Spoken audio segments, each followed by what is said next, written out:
मधुबनी सीमावर्ती क्षेत्र हुआ पूर्ण तरह सील। भारत नेपाल सीमा पर आवागमन। मधुबनी जिले के हरलाखी सीमावर्ती क्षेत्र के सभी भारत नेपाल सीमा को पूरी तरह सील कर दिया गया है।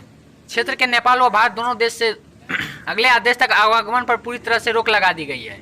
इस दौरान बीडीओ अरुणा कुमारी चौधरी व थानाध्यक्ष अशोक कुमार सभी बॉर्डरों का मुआयना किया।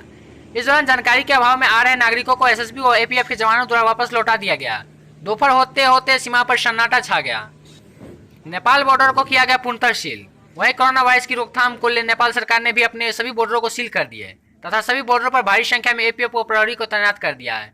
बॉर्डर पर इतनी सख्ती है कि कोई पैदल भी भारतीय सीमा की ओर नहीं जा सकते। वहीं सोमवार को धनुषा जिले के सीडीओ कोसारी निराला एपीएफ एसपी राजेश कुमार, प्रहरी एसपी रमेश बसनेट के द्वारा जटही एपीएफ पोस्ट का जायजा लेते देखा गया, जहां नेपाल के अधिकारियों ने पिपरौन कैंप इंचार्ज हंसराज से कोरोना वायरस के खिलाफ इस जंग में एक दूसरे का सहयोग करने की बात कही।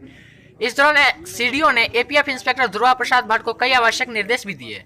मौके पर दर्जनों एपीएफ व प्रहरी के जवान मौजूद थे। इस संबंध में धनुषा सीडीओ श्री निराला ने बताया कि उच्च स्तरीय बैठक के बाद सरकार के अगले आदेश तक नेपाल के सभी बॉर्डर को सील कर दिया गया है तथा बस सेवाएं, शॉपिंग मॉल, सिनेमा हॉल आदि भीड़ भाड़ वाली जगह को पूरी तरह प्रतिबंधित किया गया है।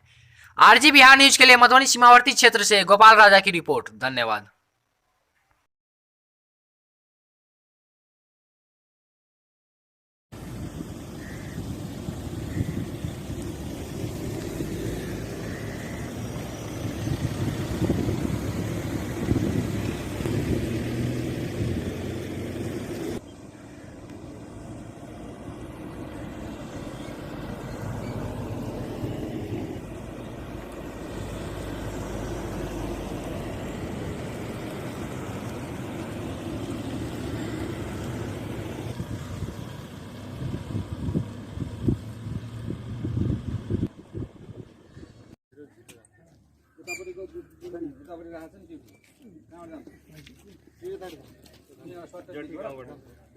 सर